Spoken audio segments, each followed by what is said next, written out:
상 16장 1절 우리 함께 같이 합독하겠습니다. 시작. 여호와께서 사무엘에게 이르시되 내가 이미 사울을 버려 이스라엘 왕이 되지 못하게 하리라. 내가 그를 위하여 언제까지 슬퍼하게 되냐. 너는 불에 기름을 채워가지고 가라. 내가 너를 베들레헴 사람 이새에게로 보내리니 이는 내가 그의 아들 중에서 한 왕을 구하느니라 하시느니라. 아멘. 자, 오늘부터 제가 원래 로마서를 하고 있었는데 로마서 8장의 마무리 클라이막스 부분만 남아 있었는데요. 제가 이제 사실 로마서 8장이 핵심이죠. 로마서 6, 7, 8장 중에서 이 8장이 왕적 자녀에 대한 권세, 하나님의 나라의 후사의 어떤 그 존귀, 그거에 대해서 나오는 건데 왕에 대한 얘기예요. 근데 제가 그 부분을 하면서 우리가 좀 계속 얘기했던 거지만 우리가 하나님의 나라의 왕 같은 제사장이다. 하나님의 나라의 하나님이 왕 중에 왕이시니까 그분의 자녀는 왕이잖아요. 왕적 자녀다라는 것이 이게 사실 이게 컨셉이 잘 안 와요. 컨셉이 잘 안 오고 믿음이 잘 안 오는 거죠. 그래서 제가 좀 로마서 8장이 굉장히 중요하고 막 빵 터져야 되는데 좀 그 부분에서 좀 약간 부담을 느껴서 그래서 주님이 감동을 주시기에 사무엘 상하 역대상에서 나오는 다윗의 이야기를 이렇게 좀 나누면서 다윗이 하나님이 인정하시는 아주 중요한 왕이에요. 어떻게 보면 이스라엘 전체에서 이스라엘 열왕 역사 중에서 하나님 다윗밖에 거의 인정을 안 하시고 그래서 다윗의 길로 가는 거예요. 다윗의 길로 가지 않는 거예요. 그러니까 이 신약의 성도들 가운데서 우리는 이제 왕적인 컨셉이 없잖아요. 근데 사실은 우리는 왕이란 말이에요. 아멘입니까? 하나님의 나라의 왕적 자녀의 존귀를 가지고 있는 것이 신약의 성도들인데 그거에 대해서 우리가 좀 다윗을 통해서 좀 배울 필요가 있다. 그래서 이제까지 여러분이 들었던 사무엘 상하 역대상에서 다윗에 대한 이야기들을 아마 많이 잘 아는 얘기라고 생각하시겠지만 그게 아닐 거다. 그래서 복음이라는 관점 하에서 우리가 사무엘상 하 역대상에서 나오는 다윗에 대한 전체적인 구조를 한번 보면서 하나님이 우리 공동체를 왕적인 자녀로 왕적 공동체를 보셨는데 이제 다윗의 장막이 저기 이제 지난 올해 이제 표어였죠. 근데 이제 드디어 저거를 말씀드리고 이거 제가 그냥 한 게 아니라 사실은 이번 한 해 가운데 설교할 것들 쭉 다 이게 정리를 했었어요. 하고 마지막에 이걸 해야 되겠다 했는데 갑자기 내적 주위에서 늘어지면서 로마서 껴버린 거예요. 그래서 이게 갑자기 낀 것 같지만 사실은 원래 제가 연말에 하려고 한 설교가 다윗에 대한 설교였어요. 아마 이제 내년까지 이제 시작하겠죠. 그래서 아주 재밌을 거다. 오늘 말씀 믿음을 받을 때 이 왕적 자녀의 존귀와 권세와 감격이 우리 사랑하는 우리 모든 지들이 임할 것을 축복합니다. 그래서 오늘은요 서론이에요. 서론. 다윗 시리즈 전체의 서론. 그러니까 다윗의 장막 시리즈 전체 서론. 그래서 서론의 제목은 한 왕을 보아노라. 한 왕을 보아노라. 하나님께서 오늘 이 시간에 하나님의 영이 운행하시면서 내가 한 왕을 보아노라 라고 할 때 그 한 왕이 여러분이 되시기를 축복합니다. 네?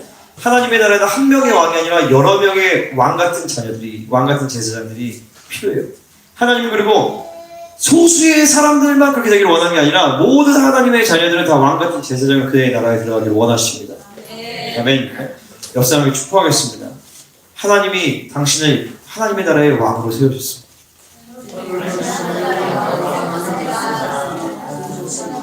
물론 그 왕의 통치를 받는 왕이죠.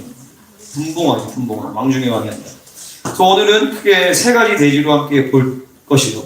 그러니까 이 다윗에 대한 이야기, 사무엘상, 하, 역대상에 대한 전체적인 좀 이야기를 좀 나누고 왜 하나님은 다윗을 그렇게 집착적으로 사랑하시는 거예요. 열왕기 상하와 역대기를 보면 하나님은 다윗에 대해서 집착적으로 사랑하죠. 왜 이렇게 하나님은 다윗을 집착적으로 사랑하시는 거예요? 내 마음에 합한 자라 이렇게 얘기하시면서 내 마음에 합한 자다라는 게 도대체 무슨 얘기인가? 그죠? 이거는 제가 아무튼 이런 것들을 우리 오늘 함께 나누도록 하겠습니다. 이 얘기를 들으면서 다윗이니까 그렇게 하면 안 돼요. 이거를 우리에게 동일시해야 되는 거예요. 그죠? 아멘? 네. 그럴 때 다윗에게 임했던 그 기름 부음이 우리가 임하는 것입니다. 자, 첫 번째로 이 사무엘 상하, 열왕기 상하, 역대기 이런 거 책에 대한 좀 기본적인 이해가 필요해요. 그것들 좀 함께 나누기를 원하는데, 보통 우리가 개신교에서는, 우리가 이제 기독교에서는 사무엘 상하로 나누었죠.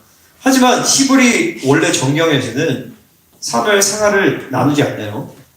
그리고 우리가 보통 이제 여호수아 사사기 룻기 해서 역대기 상하, 에스라 느헤미야, 에스더서까지 역사서로 보통 취급을 해요. 이제 개신교 신학자들은. 하지만 히브리 성경에서는 사사기, 여호수아, 사무엘 상하, 열왕기 상하 이 네 권을 네비임이라고 해요. 네비임. 네비임은 선지서라는 뜻이에요. 그리고 이거를 이제 나눠서 전기선지서라고 얘기하고, 후기선지서는 우리가 잘 아는 선지서들, 이사야, 예레미야, 에스겔, 다니엘은 또 빠져요. 이사야, 예레미야, 에스겔, 그리고 호세아서부터 12 소선지서가 쭉 나오죠. 이게 이제 두 번째 후기선지서인데, 이건 뭐냐면은 히브리인의 관점에서는 열왕기상하, 사무엘상하, 열왕기상하 이게 네비임이라는 거죠. 선지서라는 거죠.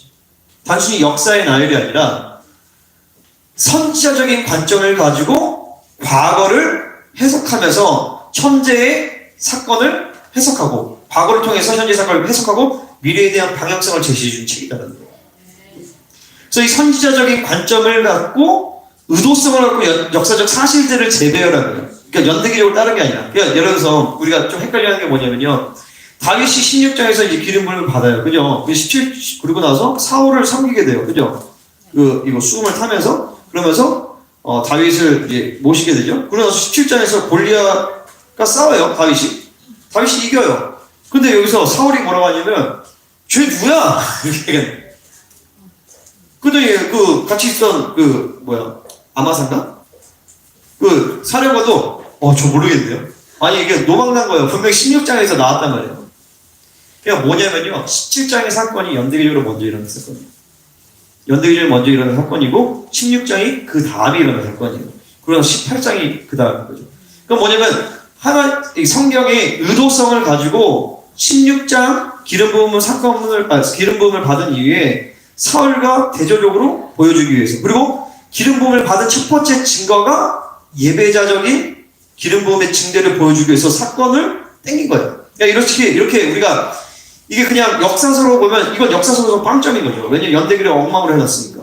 근데 선지서라는 관점에서 보면 이게 맞는 거예요. 선지자적인 관점을 가지고 의도성을 가지고 구성을 해놨단 말이죠. 그러니까 단순히 역사적 나열로 사무엘 상하를 풀면은 안 풀어져요. 선지자적인 관점으로 봐야 된다는 거죠. 그 선지자적 관점이 아까 얘기한 것처럼 과거의 사건을 통해서 현재를 해석하고 미래에 대한 방향성을 제시해 주는 건데, 그 기준, 하나님의 기준인데 특별히 어떤 기준이냐? 토라의 기준이에요. 모세오경의 기준이 되는 것이죠. 모세오경이 구약성의 가장 기초가 되는 것이고, 그 모세오경에서 이제 전기선지서, 후기선지서 나오고, 그 다음에 성문서 이렇게 나오는 거예요. 그리고 특별히 모세오경 중에서도 신명기서가 아주 중요한 기준점을 보여줘요. 그걸 이제 한마디 단어로 얘기하면 헤세드가 이제 기준이 되는 거죠. 사무엘상하, 열왕기, 역대기 모두 이스라엘의 역사를 보이지만 그 서술 배경이 모두가 다 달라요. 그러니까 대부분 우리 이제 성도분들은 이런 것들을 잘 모른단 말이에요. 그래서 그냥 역사적인 근데 이게 다 의도성을 가지고, 그 당시의 저작 배경을 가지고 의도성을 가지고 열왕기상하, 역대상하, 사무엘상하 이게 쓰였단 말이에요. 역대기는 언제 쓰였냐면 바벨론 포로 귀환기에 쓰인 거예요. 그러니까 바벨론 포로 귀환기 아시죠? 바벨론 포로로 잡혀가고 그 다음에 귀환을 하는데, 바벨론 포로 귀환기는 기본적으로 절망의 때예요, 소망의 때예요? 소망의 때죠. 왜냐면 포로로 있다가 포로로 귀환했으니까 막 기대가 있었단 말이에요. 근데 기대를 갖고 포로를 귀환했는데 막상 와보니까 삶이 녹록치 않아요. 막 이성전이 지어지면 하나님의 영광이 솔로몬 성전에 임했던 것처럼 막 강력하게 임하고, 옛날에 솔로몬 성전의 영광을 뛰어넘는 영광이 임한다고 학계 선지가 분명히 예언했는데, 이전 성전보다 이 영광이 더 크다고 했는데 뻥인 것 같은 거예요. 이게 뻥인 것 같은 거죠. 나중에 그는 예수님의 통해서 이제 이루어지는 사건인데, 그리고 삶이 녹록치 않았어요. 그 당시 주변에 막 사마리아인가 여러 막 그런 이방 족속들이 그러고, 그러니까 역대기서를 통해서 뭘 보여주냐면, 다윗에게 주셨던 그 하나님의 약속의 말씀이 없어진 게 아니야. 그 하나님이 다윗의 이스라엘 백성을 통해서 하나님께서 아담으로부터 해서 아브라함 뭐해서 이삭 야곱 쭉 해서 다윗까지 왔던 그 선민 이스라엘의 역사의 선민의 역사의 영속성이 우리에게도 이루어지는 거야. 우리가 그 영적인 계류를 지금 받고 있는 거야 라는 것을 보여주기 위해서 역대상은 아담이라는 족보부터 시작이 되는 거예요. 그래서 역대상 1장부터 9장까지는 계속 족보 얘기만 나오는 거죠. 왜냐면 다윗 왕조의 영속성과 그리고 뭘 보여주냐면 성전에 대해서 보여줘요. 성전에 대해서. 왜냐면 성전이 다시 지어졌는데 이스라엘 포로기할 때 가장 중요한 것은 성벽과 성전 건축이었어요. 왜냐면 이 두 가지는 이스라엘의 정체성을 규정해 주는 거란 말이에요.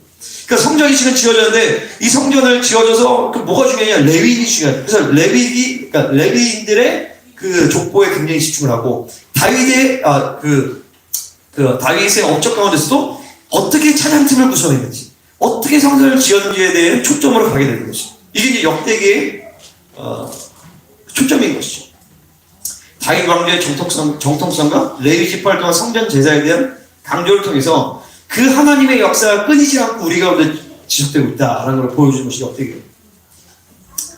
두 번째로 이제 열왕기는 뭐냐면 열왕기는 바벨론 포로기에 쓰여진 거예요. 바벨론 포로기는 절망의 때죠. 그러니까 바벨론 포로기에 간다면 이 사람들의 가장 핵심적인 질문이 뭐겠어요? 뭐냐면 우리 이제 끝난 거 아니야? 이거라는 거죠.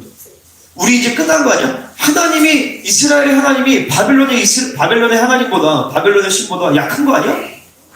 하나님 우리를 버린 거 아니야? 이게 열왕기의 어떤 저작 배경이었어요.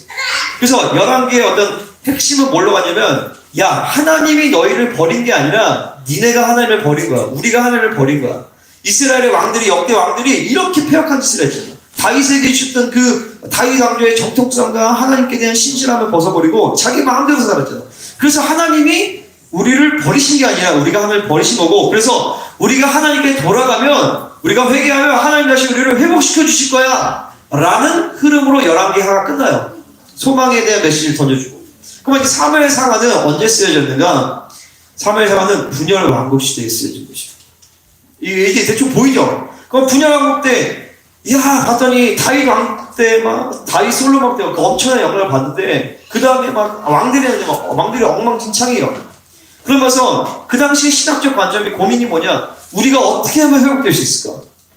그러면서 우리가 회복돼야 될 것은 바로 다윗이었던 그 나라야. 그래서 다윗에 대한 초점을 가지고 사무엘 상하를 쓰는 것이죠. 그 사무엘 상하의 초점은 다윗에게 있어요. 물론 사무엘도 있고 사울도 있고 다윗도 있지만 사울은 실패한 왕의 전형인 것이고 사무엘은 어떤 사람이 왕을 준비했느냐 그 왕을 준비한 어떤 선지자들에 대한 무리 이런 것들 사사시킨 그런 것들에 대해 보여주는 것이고 핵심은 다윗에게 있다라는 거죠. 그래서 사무엘상은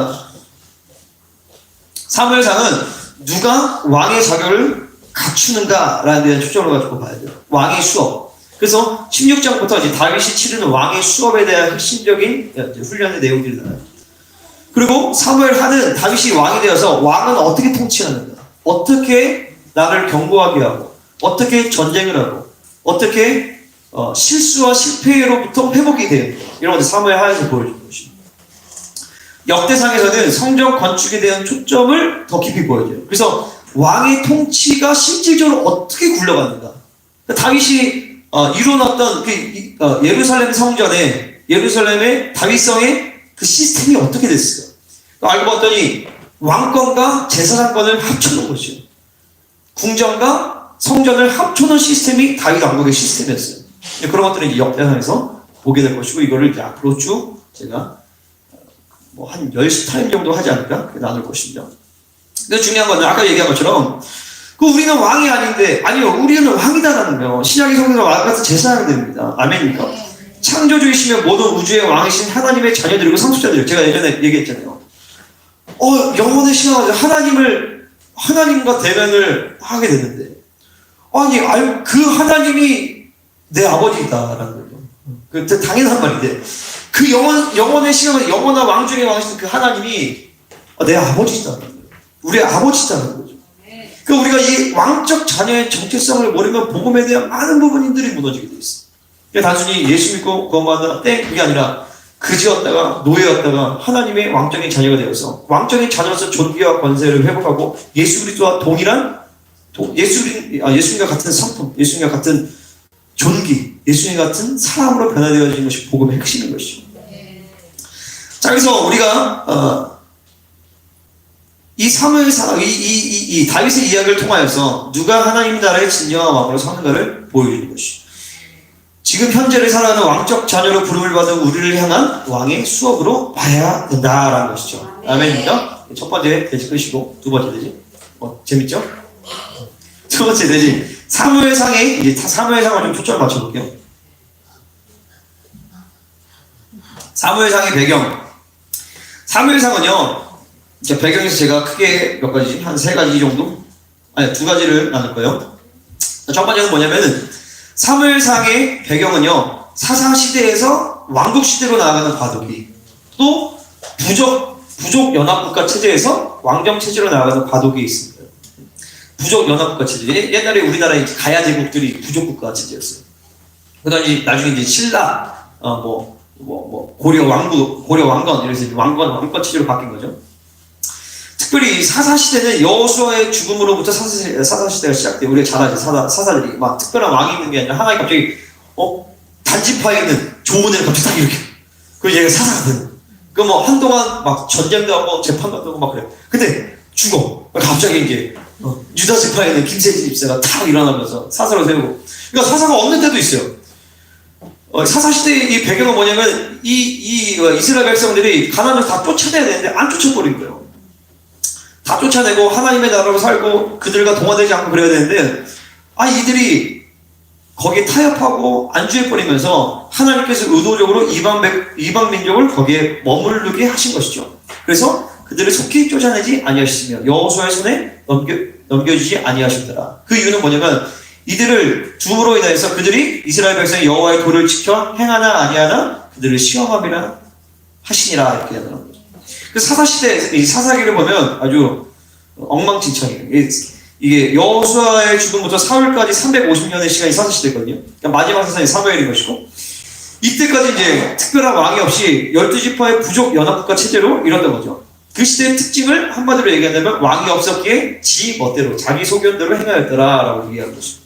근데 사실 왕이 없었던 게 아니라 왕은 하나님이신데 그 하나님의 왕권을 이들이 거절했던 거죠. 부인했다는 거예요. 그래서 본질은 그들의 죄악이었고 현상적으로는 그들이 왕정을 이루지 않음으로 인하여서 주변 국가들로부터 고통을 받았던 거예요.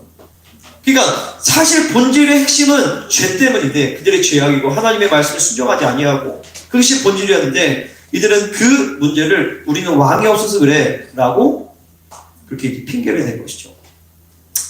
그러니까 모든 인생의 고통의 본질의 문제는 사실 죄의 문제인 거죠. 그죠? 돈이 없어서 문제가 아니라 왕이 없어서 문제가 아니라 죄 때문이에요. 돈이 없어서 문제가 아니라 우리의 죄악 때문이에요. 우리의 연약함 때문에 묶임 때문이에요. 사람이 없어서 문제가 아니라 사실 우리의 죄악 때문인 것이죠. 하나님은 그 고통의 원인을 통하여서 우리의 죄악을 해결하시면서 우리를 정결하게 하실 때 그 고통의 원인이 문제가 되지 않는 것이죠. 그러니까 늘 얘기하는 거지만 문제가 되는 것이 문제다. 문제가 되지 않으면 그것은 더 이상 문제가 되지 않는다. 하나님이 그 문제를 가지고 우리에게 허락하지 않는다는 거예요. 하나님의 나라는 하나님의 백성들에게 완전한 것들을 주십니다. 이게 믿어줘야 돼요. 그죠? 우리가 옛날에 잘못 배웠던 거 뭐냐면은 예수를 믿으면 고난의 길을 가야 돼. 고난의 길을 가는 게 맞아요. 그죠? 맞는데 하나님이 고난의 길 가운데서 결핍으로 우리에게 고난을 주신 것은 아니에요. 사도 바울을 보면 알겠지만 그가 얼마나 힘든 고난의 길을 갔어요. 그죠? 하지만 사도 바울의 마음은 언제나 평강이 넘치고 언제나 풍성했다는 거예요. 제가 요즘에 이제 육아를 하잖아요. 신생아를 데리고. 어제 되게 힘들더라고요. 어제 되게 힘든데 10시에 저뿐만 아니라 우리 아내가 되게 힘들어요. 그래서 제가 10시에 와가지고 코도 막히고 우리 아내가 여보 예배합시다. 안 하면 안 돼요. 그래서 예배를 드렸어요. 예배를 드리고 기도하고 선포하면서 우리가 할 때 킹덤 패밀리 모든 것들을 쭉 활성화시켰어요. 11시에 끝났어요. 진짜로 영적 판도가 확 바뀌어버렸어요. 물어보세요. 그치 여보? 없으니까 되게 어쩌다 그죠? 1시간 만에 영적하다 바뀌어가지고 오늘 이제 그 봐주시는 도우미 그 이모님이 우리 신랑 왜 이렇게 착해졌냐고 오늘. 당신한테 공격 안 받아서 그래. 어쨌든 이모님한테 되게 좋으신 분이었는데 공격을 많이 받아가지고 그래서 이제 어제 쭉 풀어내서 사역으로 쭉 풀어내고 하나님 나라를 선포했더니 그러니까 내 마음 안에서 그런 거죠. 힘들 수밖에 없어. 이건 사실 복음이 아니에요. 하나님은 뭐라죠? 힘든 영역이 있죠. 고난의 영역이 있어요. 우리가 가죠. 하지만 이것을 뛰어넘는 기쁨을 주시는 것이 하나님의 영역이에요. 그죠? 또 예수님도 십자가의 고난을 참으신 것은 뭐냐면은 그 앞에 있는 기쁨을 이기지 못하였어. 그 앞에 있는 기쁨으로 인하여서. 그죠? 우리는 시간이 가면 갈수록 우리에게 어떻게 보면 십자가의 고난이 더 많이 다가와요. 하지만 그것과 좋게 비교할 수 있는 하나님의 영광이 더 커질 것입니다. 하나님이 주시는 기쁨이 더 커질 것이고 하나님이 우리의 인생을 더 영화롭게 하시는 것이고 그래서 노 크로스 노 글로리.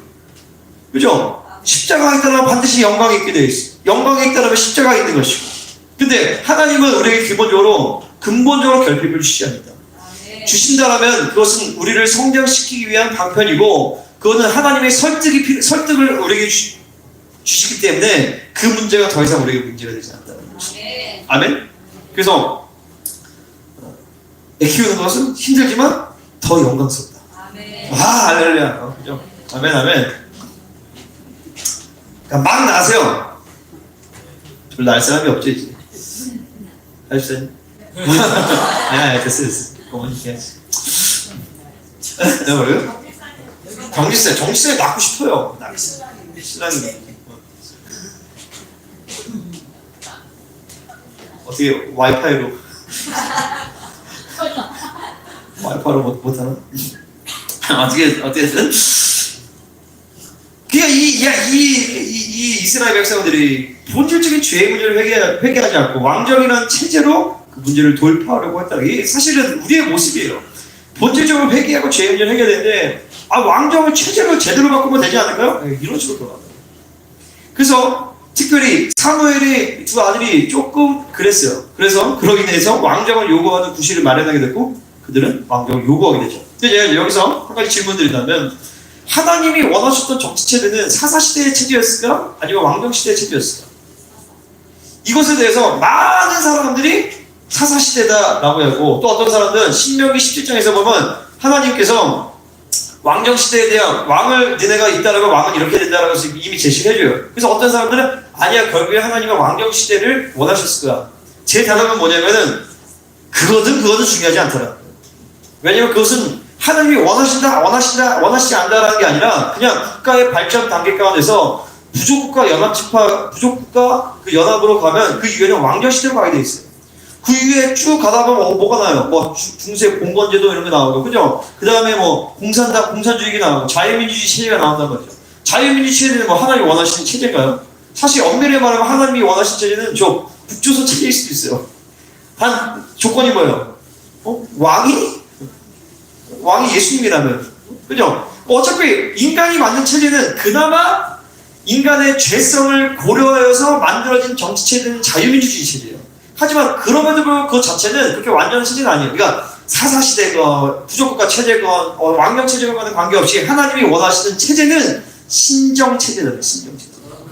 그래서 부족국가 연합체제도 신정국가였어요. 하나님이 사사를 세웠단 말이에요. 왕정체제도 하나님이 원하시는 것은 신정왕정체제예요. 그래서 하나님께서 왕을 고르시는 것입니다.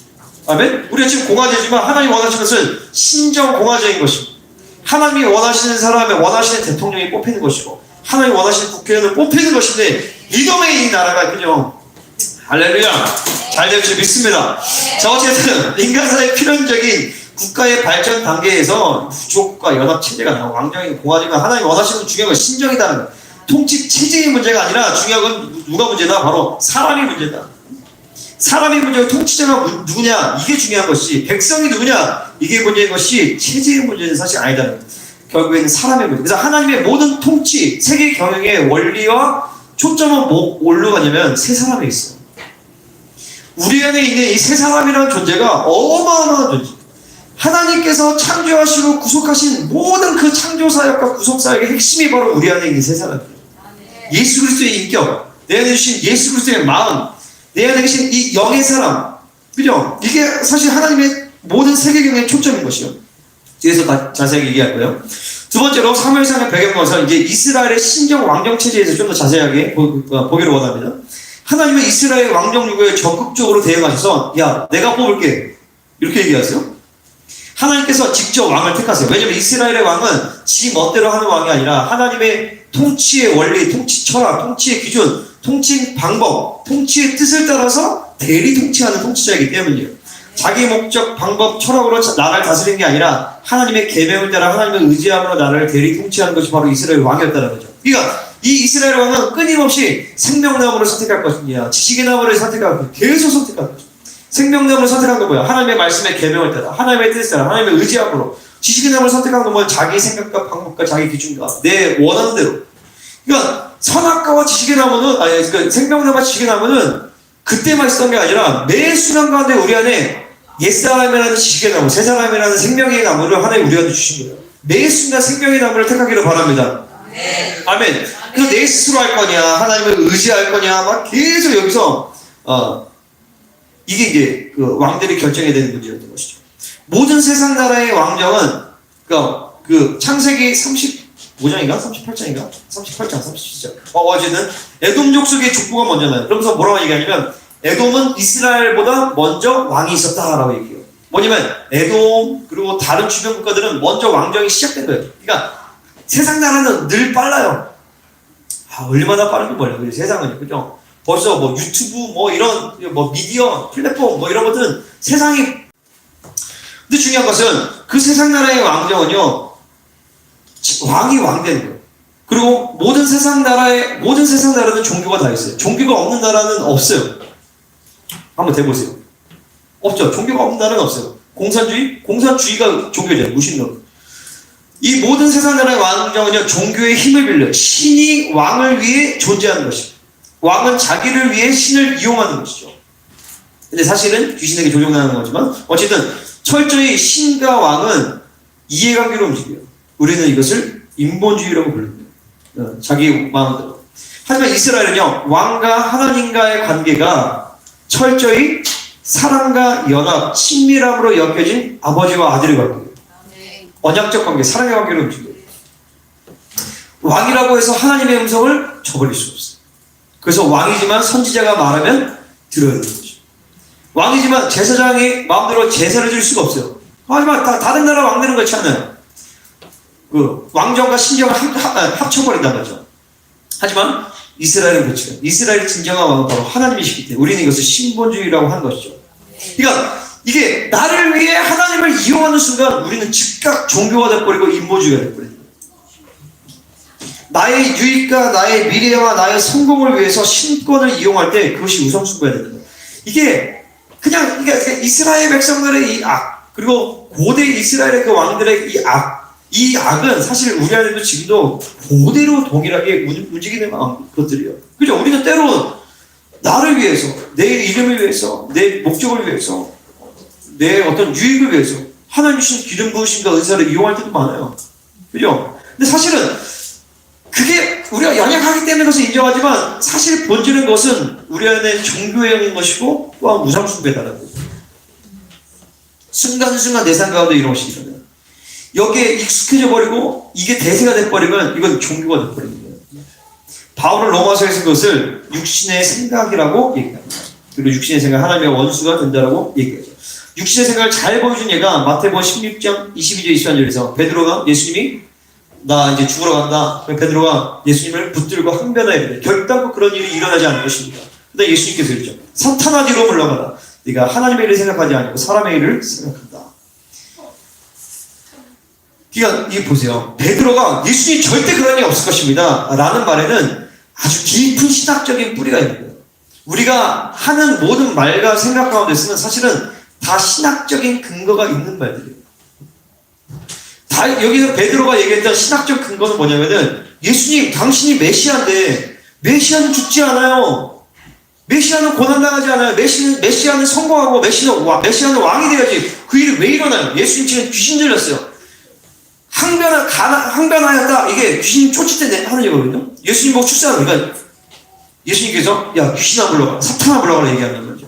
그게 언뜻 보기에는 일반적인 유대인들이 가지고 있던 신학적 체계였어요. 하지만 그 배후에는 인본주의였고 그 배후에는 마귀 사탄이었단 말이죠. 예수님 그걸 축사해버리는 거예요. 그러니까 메시아는 죽지 않는다. 십자가 없는 승리신앙. 복음을 모르는 거죠. 분명히 그 전에 바로 주는 그리스도시요 살아계신 하나님의 아들입니다. 이렇게 잘 했는데 그게 고백은 잘했지만 십자가가 없는 복음이었기 때문에 그 복음 자체는 인본주의였고 미혹과 오류투성인 복음이었습니다. 마가복음 15장 39절에 보면 예수님께서 이 백부장의 입술을 통해서 그분이 하나님의 아들이신 것을 증거해요. 이 사람은 진실로 하나님의 아들이었다. 근데 예수님께서 하나님의 아들이심을 나타낸 그곳은 그분이 오병이어 사건을 만들 때가 아니라, 그분이 무리를 거릴 때가 아니라, 그분이 치유하고 병든 자를 막 치유하고 죽은 자를 일으킬 때가 아니라, 그분이 십자가에서 죽어주실 때 하나님의 아들이심을 나타낸다. 이게 십자가 복음의 정확한 핵심입니다. 우리 애들은 왕권의 핵심. 이거는 내가 뭐 잘나고 기름 부음이 나타나고 은사가 뛰어나고 막 교회가 막 성장하고 막 내가 하는 사업마다 잘되고 거기서 나타난 것이 아니라 우리에게 나타나는 이 왕적인 권세와 왕적인 존귀는 십자가에서 나타나는 거예요. 내가 죽어질 때, 내 자아가 죽어질 때. 그러니까 이게 사실 이게 참 어려운 거죠. 어려워요. 참 어려워요. 왜냐면 이게 이론은 그렇지만 내가 실제로 죽어진다는 것이 쉽죠. 제가 이제 최근에 깨달은 게 있어요. 뭐냐면 내가 복음을 잘 모른다. 이걸 최근에 깨달았어. 복음은 내가 정확하게 내 머리로는 알지만 이게 내 몸 전인격적으로 복음에 아직 너무 모르겠다는 거예요. 제가 얼마 전에 얘기했잖아요. 우리 다 코로나 걸렸을 때 내가 제일 먼저 아팠어. 그때 주님께서 주님께서 십자가의 흔적을 가졌다. 사도 바울이 내가 그리스도의 십자가의 흔적을 가져온다. 스티그마, 헬러로 스티그마인데 이 스티그마를 누가 또 가져요? 이제 세인트 프란시스, 성 프란시스가 가졌단 말이에요. 실제로 기쁨 환상 가운데서 그리스도에 못 박히는 곳에 잠깐 같이 못 박혔대요. 실제로 손에 상황이 나서 피가 줄줄줄 흘렀단 말이에요. 이 사람이 실제로요. 그리고 그게 너무 아팠대요. 그리고 그때부터 이 사람이 손을 대는 사람마다 다치게 됐다는 거예요. 근데 이게 고통이 어마어마한 거예요. 근데 그러고 나서 2년 뒤에 이분이 또 돌아가시죠. 근데 사도 바울이 내가 그리스도의 흔적을 가졌다라고 해서 사실 그걸 얘기하는 거예요. 그러니까 기독교 역사 가운데서 가장 하나님이 인정하시는 가장 높은 차원에 있는 종들에게 주시는 하나님의 인정이에요. 스티그마. 그래서 주님이 내가 그때 아플 때 너 그것을 받기를 원하니? 그래서 제가 아니요 라는 거죠.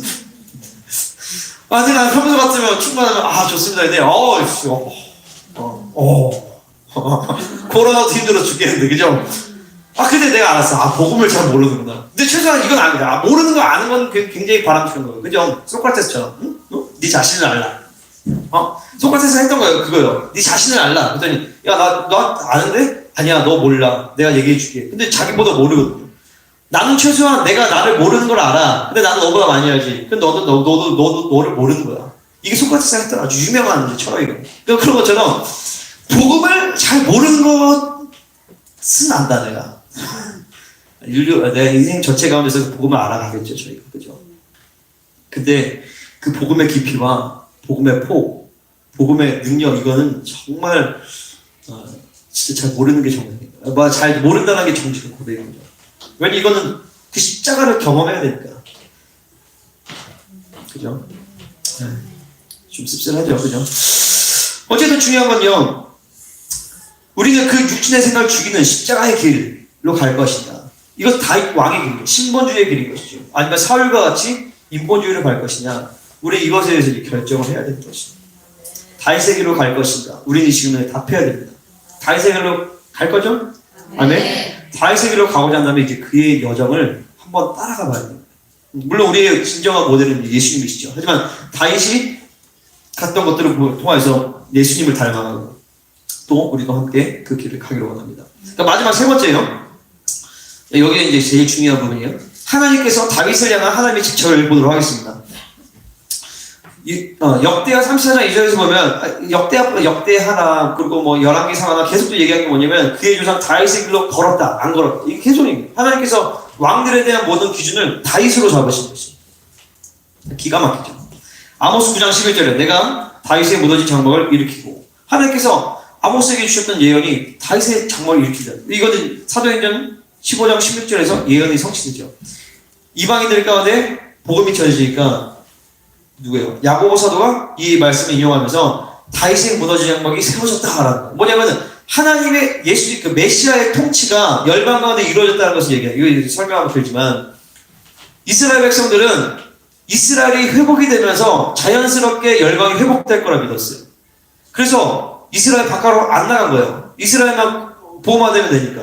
근데 보니까 이방에게 먼저 복음이 가는 거예요. 그것이 안 거죠. 이스라엘이 먼저 회복이 되기 전에 하나님께서 열방 가운데 복음을 전파하시는구나 하면서 다윗의 무너진 장막이 온 세계 열방 가운데 세워졌다. 다윗의 통치권, 메시아의 통치권이 세워졌다는 것을 보여준 거예요. 그리고 사도행전 13장 22절에 보면 우리 잘 알다시피 내가 이세의 아들 다윗을 만나니 내 마음에 맞는 사람이 내 뜻을 다 이루리라. 내 뜻을 다 이루는 사람. 이게 제 인생의 어떤 소명의 구절 중에 하나예요. 이게 내 뜻을 다 이루는 사람, 하나님의 마음에 합한 사람, 내 마음에 아주 꼭 맞는 사람. 우리 유리식으로 얘기한다면 하나님의 취향 저격. 넌 내 취향 저격이야. 아멘. 넌 내 취향 저격이다. 기가 막히게 하나님. 하나님 뭔가를 다 아는 거예요. 다윗은 하나님의 뭔가를 하기를 원하는데 다윗은 그걸 정하고 뭔가 통하는 게 있단 말이에요. 어떻게 다윗은 이렇게 하나님의 마음에 합자가 될 수 있었을까? 물론 그것은 하나님의 은혜였고 하나님의 예정이었어요. 하나님의 부르심. 우리 향한 하나님의 부르심도 동일합니다. 아멘. 자, 그런데 근데 어떻게 다윗은 이것을 실체화시켰냐 이게 중요해요. 자, 그는 하나님을 뜨겁게 사랑하는 사람. 그죠? 왕 위보다 하나님과의 관계를 중시하는 사람. 다윗은 한 번도 왕이 되고자 했던 왕이 되고자 했던 적이 없어요. 왕위는 관심도 아니었어. 내가 언제 왕 된다고 했어요, 하나님. 내가 원하는 것은 여호와의 성령을 거하며 여호와의 아름다운 바라보는 것이. 내가 언제 왕 된다고 했어. 이게 다윗의 모습이었단 말이에요. 또 다윗은 뭐냐면 하나님의 창조의 목적과 계획을 이룬 사람이에요. 여기서 이제 봐야 돼요. 단순히 다윗이 개인적인 차원에서 하나님과 관계성이 좋고 친밀하고 맞지만 이게 가장 중요하죠. 하지만 중요한 것은 거기서 좀 더 멀리 봐서 거시적으로 봐서 하나님이 본래 원하셨던 창조의 계획과 목적을 가장 이스라엘 역사상 가장 가깝게 그것을 드러낸 사람이 다윗이라는 거예요. 하나님의 창조의 목적과 세계 경영의 거시적인 스케일을 알았던 사람이죠. 하나님과 친밀했기 때문에 그런 관점에서 봐야 되는 것입니다. 자, 하나님은 천지를 왜 창조하십니까? 사람 때문이죠. 그러니까 밖에 나무들 보고 한번 얘기해 보세요. 너 여기 있는 거 나 때문이야. 네가 잘나서 여기 있는 게 아니야? 수박, 요즘 딸기 뭐가 철이죠? 딸기 너 나 때문에 여기 존재하는 거야. 먹어줘서 감사하게 생각하라. 하늘 모든 것들이 개도 사실 사람 때문에 존재하는, 요즘엔 사람이 개를 위해서 존재하는 거지. 그죠? 모든 온 우주 만물은 사실은요, 물론 모든 것은 하나님을 위해서였지만 그 창조 피조물 가운데서 하나님은 모든 것을 사람을 세우기 위하여서 하나님을 만족시킬 수 있는 피조물은 오직 사람밖에 없었기 때문에 그 사람 때문에 하나님 천지를 창조하신 것이죠. 천지 창조의 초점은 사람이었어요. 당신의 형상을 가진 사람. 그 사람과 완전한 사랑의 관계를 맺고 영원전부터 있었던 삼위 하나님의 교제로 우리를 초청하세요. 이해 보세요. 그 삼위 하나님의 영원 가운데 있었던 그 교제로 우리를 초청하신다. 그러니까 이것만 우리가 생각을 해봐도 참 내가 뭔데 그 하나님 아버지께서 아버지와 아들의 그 교제가 영원전부터 있었던 완전한 사랑의 교제 가운데서 예수님이 나의 형님이 되어주시고, 그죠? 나의 형제가 되어주시고, 내가 그분이 독생자셨는데 그분이 장자가 되어주시고, 내가 그 킹덤 패밀리 안에, 하늘의 그 로얄 패밀리 안에, 천사들 패밀리 안에 들어가도 좋을 텐데 삼위 하나님의 패밀리 안에 내가 들어간다는 것 자체가 이게 사실 인간이 생각할 수가 없는 내용들이에요. 이 부분을 우리가 한번 깊이 한번 생각해 볼 필요가 있어요. 그 사랑의 파트너로 나를 부르셨다. 우리를 창조하셨다. 그래서 그 본래의 의도가 아담을 처음 창조하실 때 그대로 드러났던 거예요. 아담은 하늘과 땅의 존재였고, 아담은 하나님의 대리자였어요. 하나님과 같은 존재였어요. 그래서 미드라시에서 보면 천사들이 아담을 보면서 이야, 저 존재가 도대체 무엇이냐.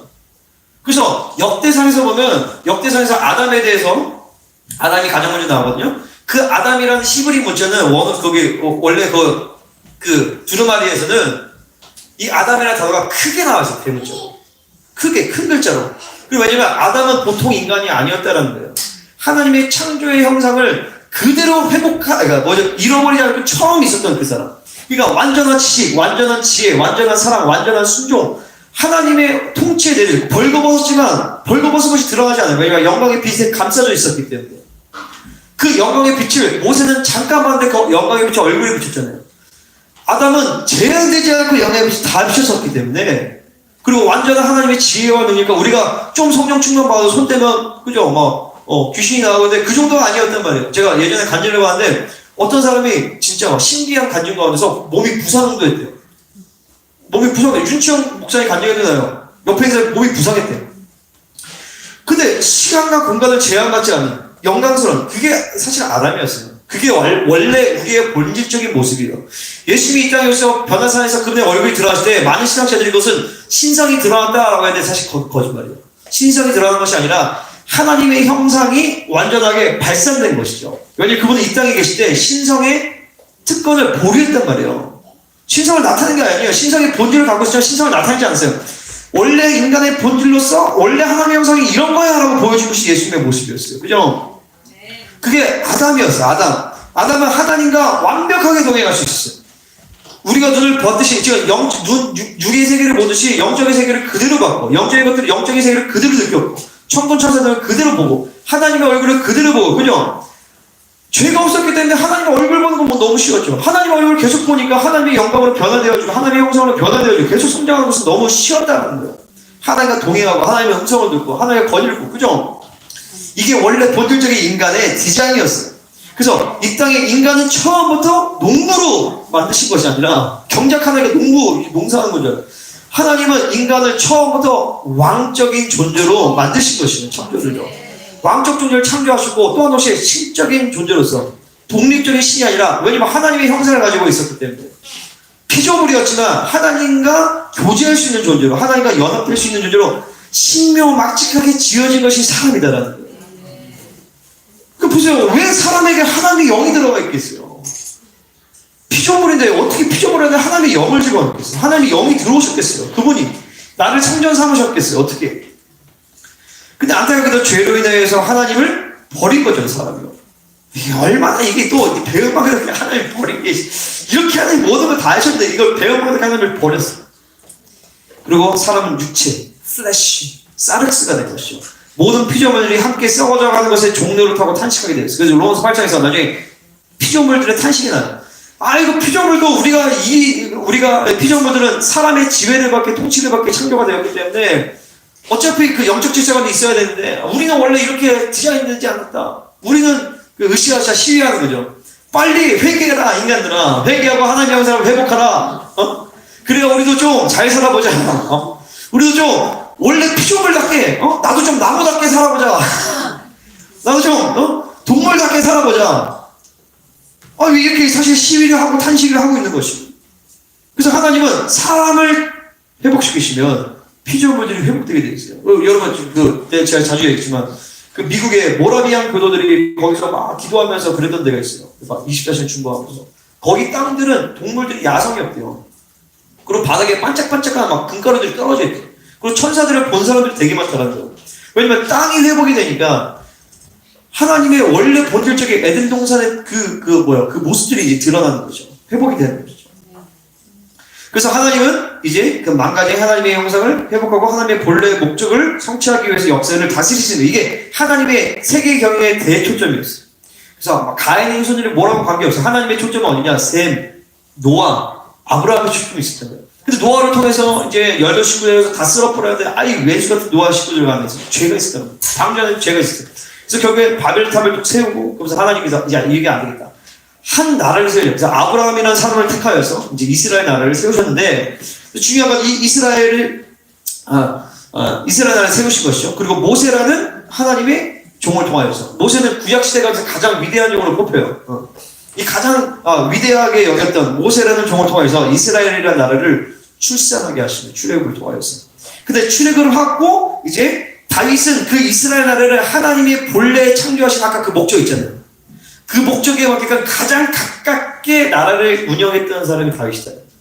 그러니까 단순히 다윗이 개인적으로 하나님과 친밀했고 그것을 떠나서 하나님의 창조의 스케일상 하나님은 다윗 시대만 생각하면, 다윗 때만 생각하면 가슴이 설레는 거예요.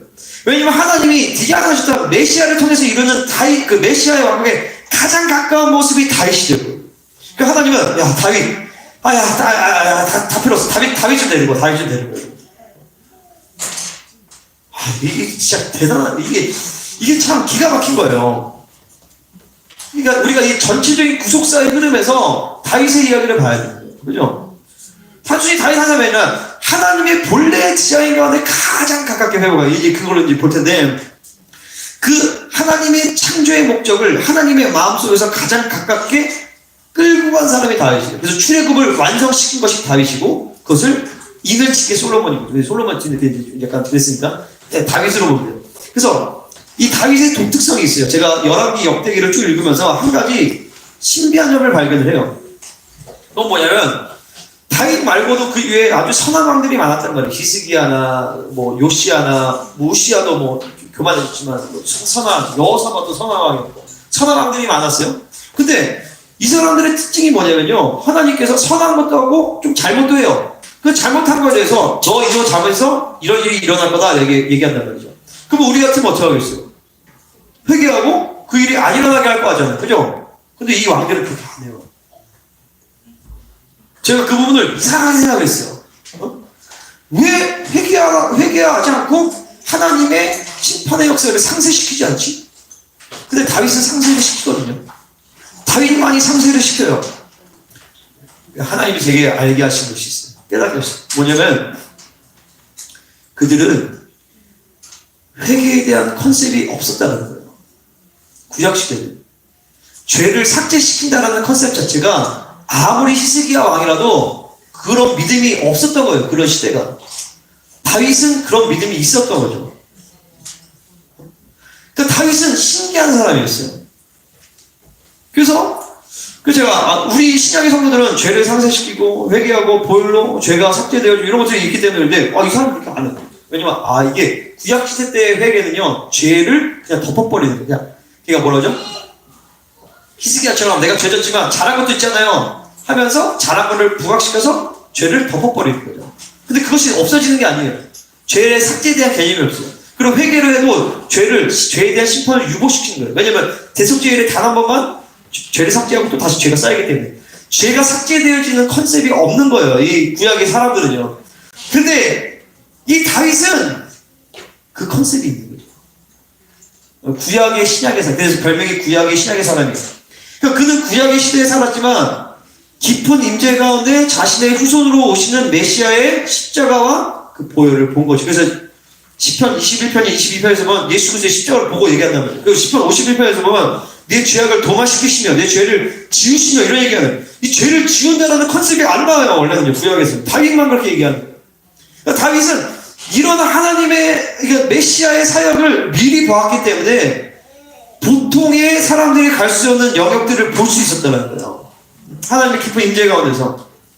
자, 그래서 그 보혈을 믿음으로 말미암아 완전한 속량을 경험하죠. 바세바 사건이에요.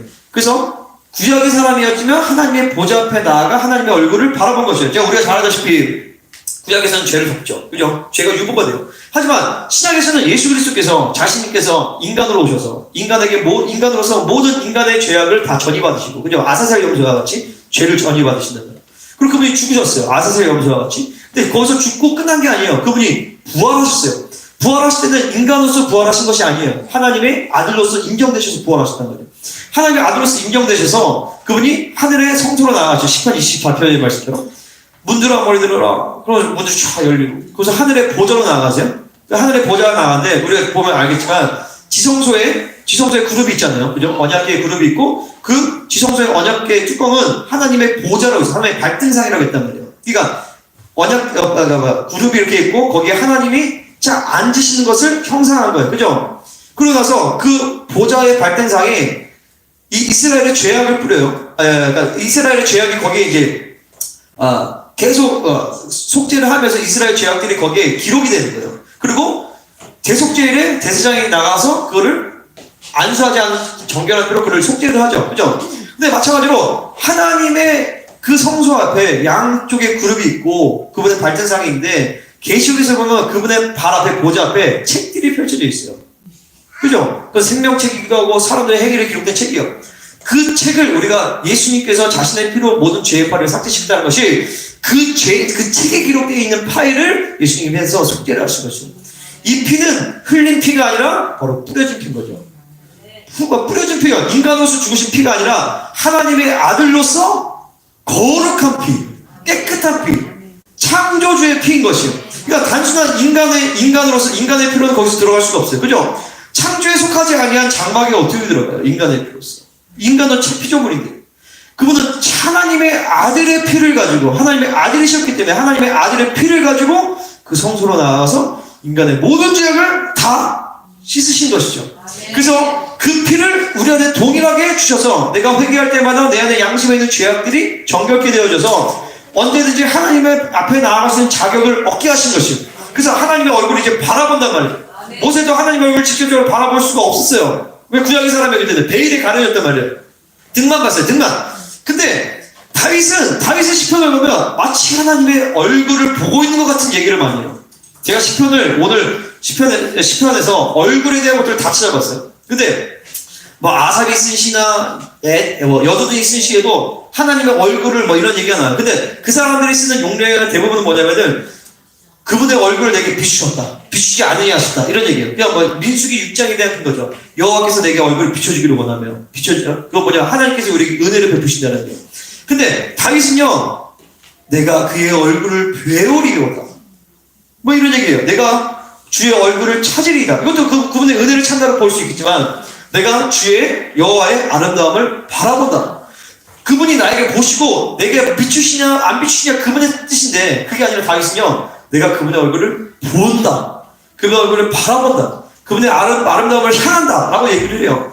뭐냐면 다윗은 자신의 후손으로 오신 메시아의 십자가와 그 보혈을 보고 마치 신약의 성도와 같이 하나님의 보좌 앞에 가서 이전에 성도들이 보지 못했던 뭔가를 보았다는 것이죠. 아멘입니까? 그곳에서 하나님의 영광과 하나님의 얼굴을 바라본 거예요. 이 사람은요, 특이한 사람이에요. 모세의 장막과 다윗의 장막을 우리 한번 마지막으로 비교할 텐데, 유대인들의 구약 인물 중 가장 위대한 인물을 뽑으라면 다 100이면 100 모세를 뽑아요. 모세는 대단한 사람이었죠. 그죠? 이 사람이 이 모세의 사역, 모세가 이스라엘을 출애굽하고 이 사역도 대단했지만 그것보다 더 그 모세가 위대한 것은 그 누구보다도 하나님과 깊은 친밀함을 가졌기 때문이에요. 그죠? 유대인들은 그가 하나님의 미드라시에서 보면 미드라시에선 그가 하나님의 뒷모습을 보았잖아요. 그죠? 그 뒷모습을 지금 나는 은혜의 뒷모습을 보았어.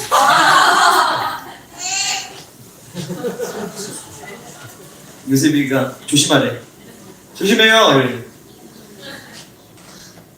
미드라시에서 보면 모세는 그 하나님의 뒷모습을 볼 때 창세의 모든 역사를 보았기 때문에 그 창세기를 쓸 수 있었다는 얘기를 해요.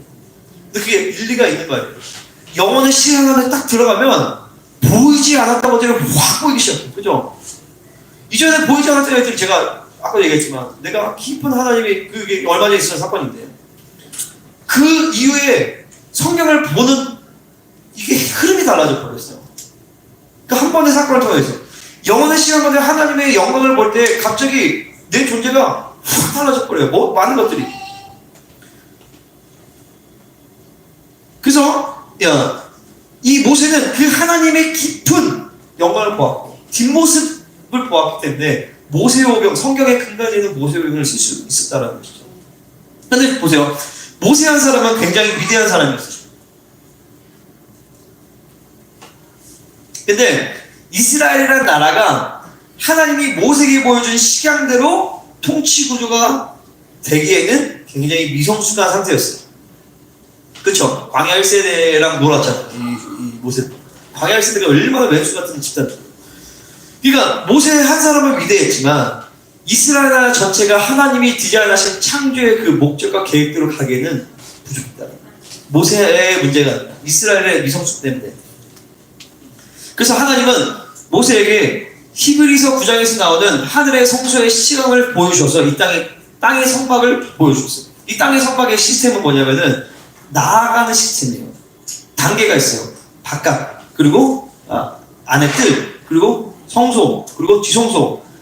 바깥에는, 안에는 유대인들밖에 못 들어요. 그리고 성소 안에는 제사장들밖에 못 들어요. 지성소 안에는 대제사장밖에 못 들어요. 이러면서 점점 베일이 벗겨지는 구조란 말이에요. 이게, 모세가 본 성막의 시스템이었어요. 어떻게 보면 모세가 하나님의 영광 가운데 들어갈 때 모세는 그런 과정을 통해서 하나님의 영광으로 들어갔고요. 그러니까 모세는 베일에 가려진 하나님의 얼굴을 본 거죠. 그래서 자기가 나올 때 베일의 얼굴을 가리고 나왔죠. 하나님이 가렸는데 자기 건방지게 안 가려? 그래서 모세는 그렇게 본 거예요. 근데 다윗은 특이해요. 우리 잘 아다시피 다윗이 이제 왕이 된 다음에 언약궤를 끌고 오죠. 언약궤를 갈고 오다가 베레스 우사가 죽고 다시 오베드 복을 받고 다시 이제 언약궤를 지고 오는데, 그때 언약궤가 뭘로 들어가냐면 모세의 성막은요 기브온 산당에 있었어요. 모세의 성막이 없어진 게 아니에요. 기브온 산당에 모세의 성막이 있었는데 모세의 성막으로 안치를 안 하고 다윗 성으로 이 언약궤를 가지고 오죠. 그러니까 지금으로 따지면 거의 2단일입니다. 왜냐면 언약궤는 지성소 안으로 들어가야 돼요. 지성소 안에 들어가서 이 모든 프로세스를 거쳐가지고 1년에 한 번 대제사장만 언약궤로 들어가야 되는데 다윗은 이걸 다 묵살해버려요. 다 지멋대로요. 왜 그것이 가능하냐? 모세의 성막 외에 다윗이 본 뭔가 성전의 식양이 있었기 때문에 그것이 가능한 거예요. 다윗이 그냥 임의대로 한 것이 아니라. 원래 하나님은요, 지금 산만하면 이게 제일 중요한 부분이에요. 제일 중요한 부분. 야, 지원아, 너 앉으면 안 돼? 왜 뒤에 있어? 아, 그래?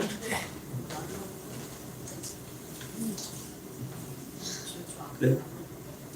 어쨌든, 자, 중요한 부분인데, 원래 하나님의 통치에, 하나님의 창조의 디자인은 뭐냐면은, 하나님이 그들 가운데 임마누엘 하시는 거란 말이에요. 에덴 동산에서 주님이 함께 거니셨잖아요. 그죠? 그리고 성막을 세워서 하나님이 이스라엘 중앙에 원래 진영 가운데 임하시게 되어 있어요. 하지만 하나님이 이스라엘의 중앙 가운데 임하기에는 하나님이 너무 거룩하셨고, 이스라엘이 너무 불결했더라고요. 그래서 결국에는 하나님의 언약궤는 왔다 갔다 하죠. 그죠? 왔다 갔다 하다가 이제서야 이제 오는 거예요. 그리고 기본 선택은 이 모세 성막도 이스라엘 중앙이 아니라 변두리로 빠졌거든요. 거예요. 왜냐하면 하나님이 너무 거룩하셨기 때문에. 우리도 마찬가지예요. 그 거룩하신 하나님이 우리 삶 가운데 집중해 계시고 우리 안에 계시고 우리를 다스리셔야 되는데 그 하나님이 너무 거룩해. 그러니까 하나님을 구석에 쳐넣어. 창고에다 집어넣어버려요. 근데 마찬가지로 이스라엘이 그랬어요. 근데 다윗은 그 하나님의 모세의 성막에 들어가야 된다 이런 율법적인 사고에 국한된 것이 아니라 하나님 율법을 초월하는 하나님의 마음을 알았기 때문에 하나님 거기 계시면 안 돼요. 하나님 여기 이스라엘에 당신이 왕이신데 내가 하나님과 교제하고 하나님과 동의하고 하나님 때문에 내가 여기 있는데 내가 여기 있을 수밖에 없으면 하나님 여기 오셔서 우리를 대신 통치해 주셔야죠 라고 하고 다윗의 성에 다윗의 장막을 세워서 거기에 언약궤를 안치하는 거예요. 그러니까 다윗은 그 하나님의 마음을 아는 자였어요. 율법상 언약궤는 지성소로 가야 됐지만 다윗은 그 언약궤를 이스라엘의 중심, 이스라엘의 통치의 헤드쿼터로 모시는 거예요. 그들 안에 거하기를 원하시는 하나님의 마음을 알았기 때문에. 그래서 바깥들, 성소, 지성소의 모든 구조를 다 박살내버리고 그냥 성막 안에, 장막 안에 하나님의 언약궤를 직접적으로 볼 수 있는 구조를 만든 것이죠. 이게 그냥 자기 임의대로 본 게 아니라 다윗의 마음 가운데서 하나님의 마음을 알게 되고 그러면서 하나님께서 다윗에게 뭔가를 보여주신 것이죠. 자, 역대상 28장 19절에서 보면 역대기 기자가 의도적으로 다윗을 모세와 같은 흐름으로 이게 격상시켜줬거든요. 그게 뭐냐면 역대상 28장 19절에서 보면 다윗이 이렇게 얘기해요. 다윗이 이르되 여호와의 손이 내게 임하여 이 모든 일의 설계를 그려 나에게 알려주셨느니라. 다윗에게 성전의 식양의 모든 설계를 알게 해주셨다는 거예요. 성막의 식양을 모세에게 알려주셨듯이 하나님은 다윗에게 성전의 식양을 보여주셨다라고 얘기하는 거죠. 그것은 하나님께서 모세에게 보여주셨듯이 모세가 히브리서 9장에 나오는 하늘의 성소의 식양을 보았듯이 다윗도 하늘의 성소에 뭔가 식양을 보았는데 좀 뭔가 다른 거예요. 모세가 본 거랑 좀 달라. 뭐가 다르냐면 모세는 이걸 계속 짊어지고 가요. 그리고 지성소로 여기 간단 말이에요. 근데 다시 한번 그게 아니라 다윗은 이게 짊어지고 가려면은 레위인들이 일을 많이 해야 된단 말이에요. 근데 이제 다윗 시대에는 그게 필요가 없어요. 그래서 이 레위인들을 다 찬양단으로 다 뿌려버려요. 그래서 이 모든 레위인들이 다 문지기가 되고 창고지기가 되고 4,000명의 찬양단을 만들어가지고 24시간 중보와 24시간 예언적 찬양을 돌려버려요. 그러니까 이게 신기하게 아니 구약성경에서 24라는 숫자가 나오질 않아요. 12, 28 혹은 7이나 10줄인데 다윗은 왜 24라는 숫자를 썼을까? 24라는 숫자는 어디서 나냐면 계시록 4장에서 나온 거예요. 계시록 4장, 계시록 11장, 계시록 19장에서 나요. 24장로들이 여호와의 보좌가 있는 24장로들이 여호와의 보좌에 줄러 쌓여있어요. 그리고 모든 청구자들이 거룩하다 하면서 24시간 365일 영원의 시간 가운데서 영원토록 하나님만을 찬양해요. 하나님만을 찬양하다가 하나님께서 야 내가 이렇게 할 것이다, 내가 그에게 복 줄 것이다, 내가 이 땅을 심판할 것이다 할 때 하나님의 통치가 선포되어지는 구조인 거예요. 다윗이 본 통치의 구조는 이거를 본 거예요. 계속 24시간 하나님을 찬송하고 하나님의 영광을 바라보고 그분의 아름다움을 바라보다가 하나님의 말씀이 떨어지면 그대로 일사불란하게 움직이는 거죠. 그러니까 다윗은 하나님 이스라엘 나라를 통치할 때 다윗이 한 가장 중요한 통치 핵심이 뭐냐면 하나님을 예배하는 거였어요. 하나님을 예배하다가 하나님의 계시가 하는 거 그렇게 합시다? 그러면 되는 거예요. 그러니까 말 그대로 하나님이 이스라엘을 다스리시는 통치의 구조인 것이죠. 이 설계도가 사실은 지금 신약의 교회 가운데 임해야 되는 설계도인 것이죠. 하나님의 나라가 재현 없이 임하는 설계도인 것이죠. 다윗은 보좌 앞에 있는 24장로를 보면서 천상의 예배를 참여한 것이죠.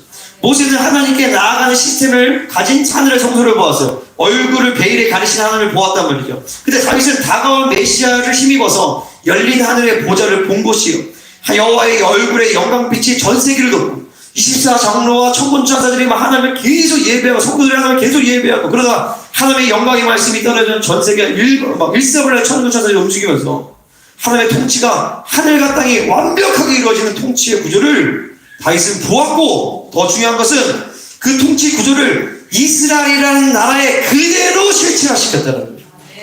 이스라엘이라는 나라의 다윗성이 예루살렘성이 그대로 실체화시켰다는 거예요. 그래서 하나님은 그를 가르쳐 뭐라면 다윗 너 내 마음에 합한 자다 라고 얘기하고, 내 마음에 합한 자다. 뭘 아는 거예요. 뭘 알아. 뭘 한단 말이죠. 뭘 알아요. 하나님이 원래 디자인하신 그 창조의 그 섭리, 창조의 디자인, 그 구조, 그 시스템, 그리고 그것은 단순히 시스템으로 움직이는 게 아니라 하나님과 얼굴을 맞대고 그 사랑과 관계에서 아버지와 언약적 관계에서 움직이는 그거를 다윗은 뭔가를 알았다면 왕이 되고자 하지 않았어요. 근데 하나님을 더 사랑하고 하나님을 더 만나고자 하는데 그렇게 하려고 했다 보니까 이게 보이는 거예요. 하나님을 더 깊이 만나기 위해서는 우리 가문이 세워져야 되는구나. 하나님 더 깊이 만나기 위해서 이 통치 구조가 세워져야 되는구나. 하나님을 더 깊이 만나기 위해서 이 나라 전체가 하나님을 예배하는 나라가 되면 하나님을 더 깊이 만나겠구나. 그렇게 되는 거예요. 그러니까 이 마음이 사실 그죠. 이 다윗의 위대함의 초점이 아니라 그렇게 이끄신 하나님이 위대하신데 그 창세전부터 하나님의 예정과 계획을 하나님이 다윗에게 주셨고, 중요한 그 다윗의 스피릿을 지금 하나님이 2021년도를 살아가는 우리에게 부으시다는 거예요. 이것을 보이시는 것이죠. 이 설계도를 보여주시는 거예요. 제가 우리 애들이 대학에 전에 교회에 대한 설계도가 완성이 됐어요. 사실 제가 얘기한 것이 다 거기 안에 들어가 있는 거예요. 내가 있는 시스템과 그런 모든 흐름 안에 하나님께서 우리 각 사람을 이 땅에 왕 같은 제사를 부르셨습니다. 아멘.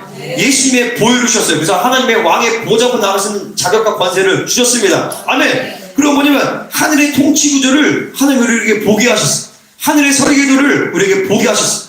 하나님이 예정하셨어요. 중요한 건 이제 다윗이 그랬던 것처럼 계속 우리도 하나님만을 바라볼 때, 하나님만을 예배할 때 하나님께서 우리를 통해서 만들어 가시는 것이죠. 여러분 보세요. 어차피 인생 한 번 살잖아요. 그죠? 그럼 무엇을 위해 살아가야 되겠어요? 무엇을 위해서 살아가겠어요? 나는 이런 삶을 나는 살겠다는 거죠. 우리가 한 번 사는 인생, 어차피 코로나 때문에 인생 소망도 없잖아요. 그죠? 내가 우리 코로나 이 백신에 그 양주고에서 영찬이 한 명밖에 제 백신 안 맞았어.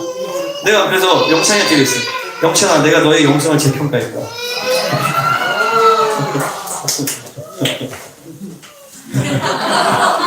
그치 영찬아? 네. 이렇게. 나중에 결혼할 때 신랑 김영철보는 이 아내를 맞아 이렇게 하시겠습니까? 네.